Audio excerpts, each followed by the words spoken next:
Hello friends, কেমন আছেন? আশা করি সবাই ভালো আছেন। দেখুন, আজকে একটা সম্পূর্ণ নিরামিষ রেসিপি দেখাচ্ছি। আর এটা মানে খেতেও খুব সুন্দর হয়। নিরামিষ মানেই যে খারাপ হয় তা কিন্তু নয়। আপনারা দেখুন প্রথম থেকে শেষ অবধি, তাহলে বুঝতে পারেন। প্রথমে দুপালা সর্ষের তেল দিয়ে দিলাম, তার মধ্যে তেজপাতা একটা শুকনো লঙ্কা ফোড়ন দিলাম। এরপর আমি এতে একটু জিরে ফোড়নও দিয়ে দেবো। তো এই ফোড়নটা হওয়ার সাথে সাথেই আমি দিয়ে দেবো আদা, টমেটো, কাঁচা লঙ্কা বাটা পেস্ট। এবার এটা দেওয়ার পর তারপর একে একে শুকনো মশলাগুলো দেবো। প্রথমে আমি জিরে গুঁড়ো দিলাম, তারপরে ধনে গুঁড়ো, তারপরে হচ্ছে হলুদ দেবো। হলুদ দেওয়া হয়ে গেলে তারপর আমি দিয়ে দেবো নুন। এবার মশলাটাকে একটু কষে নেব। কষে নিয়ে তারপর আমি এতে যেটা রান্না আসল জিনিস সেটা হচ্ছে ওলকপি। তা ওলকপিটাকে আমি একটা সিটি দিয়ে রেখে দিয়েছিলাম, সেই ওলকপিগুলোকে দিয়ে দিলাম। এবার ওলকপিটা, আলুটা একটা সিটি দিয়ে রেখেছি। তা এবার ওলকপিটাকে আগে মশলার সঙ্গে ভালো করে কষে নেব।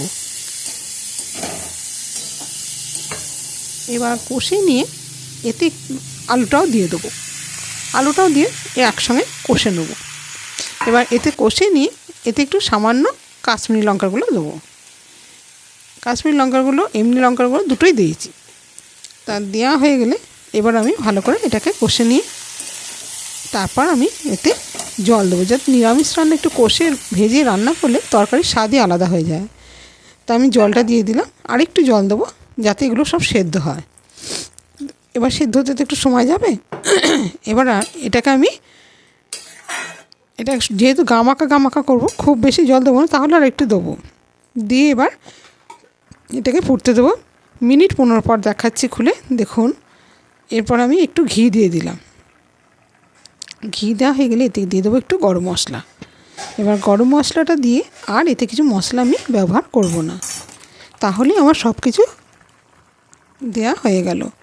এবার এটাকে আমি ভালো করে ফুটতে দেবো। এবার এটা ফুটে গেলে তারপর আমি এটাকে নামিয়ে গরম গরম সার্ভ করবো ভাতের সঙ্গে। তা রেসিপিটা যদি আপনাদের ভালো লাগে তাহলে অবশ্যই চ্যানেলটাকে সাবস্ক্রাইব করুন, পাশে থাকবে, লাইক কমেন্ট করতে ভুলবেন না। দেখুন কত সুন্দর খেতে হয়। আপনারা এইভাবে ট্রাই করে দেখুন না, কত সুন্দর খেতে লাগে। এটা এমনই রান্না প্রত্যেকে খেতে পারবে। কেমন লাগলো আপনাদের?